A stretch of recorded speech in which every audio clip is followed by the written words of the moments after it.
Hello friends, my name is RagePanda1 and I had to change the topic of this video. Not super happy about it, but it is what it is. Originally, I was going to make a video talking about how cunning is improved now. It lasts 10 seconds instead of 3. That makes it quite usable. If you put it on all 5 of your champions, you get 60% energy gain rate reduction. If you would have then put a female Luxuriant with that team, you would have had a further 50% reduction whenever the enemy was hit by a skill from anybody on your team.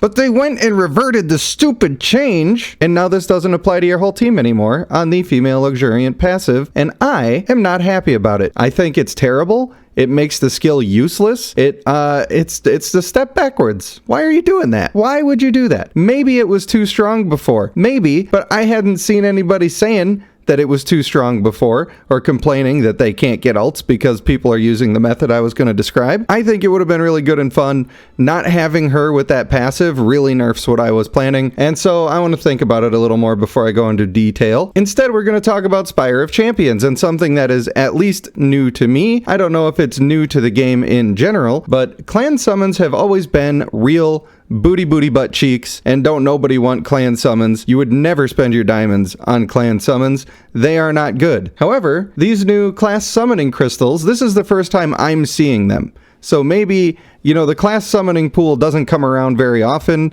I saw it very early on when I was playing, and then either just ignored it or didn't see it until now, and now I'm seeing class summon crystals. So maybe it was there before, maybe it's a new thing. Also on my free-to-play account, I made it all the way to level 100, which I was pretty impressed with, and I feel like the scaling of this is different on this account than it is on my higher leveled account, and I also wanted to touch on that with Dungeon Descent. I did a Dungeon Descent earlier today. I really haven't done it for the past week, but I was doing it on this account previous, and it was a little bit of a challenge. And that's partially because I was pushing my campaign as hard as I could to get all of the features unlocked I wanted unlocked. And at this point, I've stopped campaign just out of convenience of time, really. I'm working on a lot of stuff. And I have been ascending characters to make other videos, so my characters are much higher star level. And this Dungeon Descent was so fast and so easy. I literally didn't have to read anything or switch anything in. It was a breeze. I just clicked through.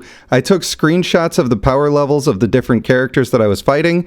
My intention is to not ascend my characters at all, and then I'm going to push campaign as far as I can possibly push it.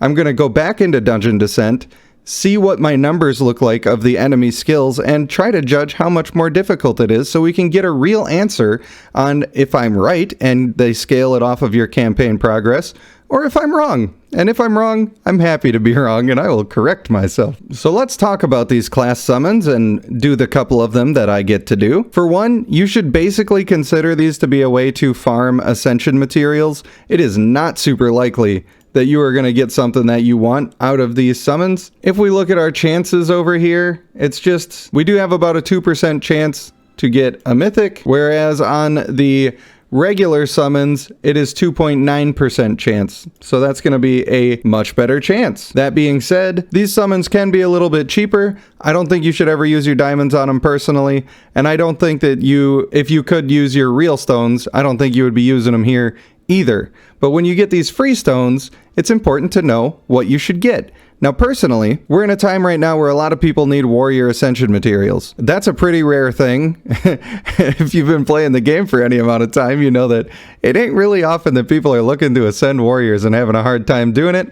But we have a lot of good warriors coming still. We have 2 good warriors that just came out, and we need to be able to ascend them. So warrior is not the worst thing to pick up if you're specifically going for ascension materials. However, on my account, that is a fresh pink little baby, I have very few things that are actually what I want to have in a mythic format. So even though it's a small chance that I would get a mythic, I would rather skirt on the side of trying to get that. At the same time, I am a big fan of using mages. I have 2 of them here that are fairly highly leveled up, and another one that's going to be coming along for the ride as I get copies. So I think that if you're not sure what to do, if you don't have a plan in your head already, then you should just summon mages. There's many more good mages that you could potentially get, and most people need a lot of mage ascension materials. So if you have no idea what to get, it should be mages. That being said, if you are looking for something specific to be able to level up, then that's the thing that you should get. A lot of people have a hard time with tanks. I think the only one that I really would not recommend right now is the marksman one. And the reason is, for all of the stuff that you're going to be able to get through that, if you really needed to get Ascension Materials for your marksman, you have a couple of options here that you can get for your guild tokens. Not to mention, when it comes to companions, most people are pumping out as many Travains as they possibly can, and good quality hunter Ascension Materials are relatively common in the exploration. Of course, we don't get any there, but why would we? I'm trying to make a video.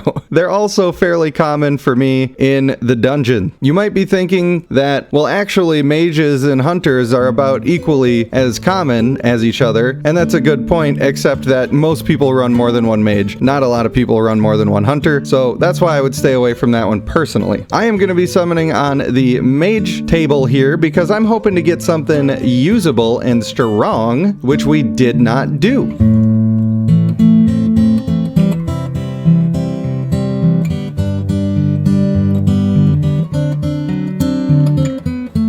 It's like they ask you if you're fine, and you have to say that you're fine, but you're not fine.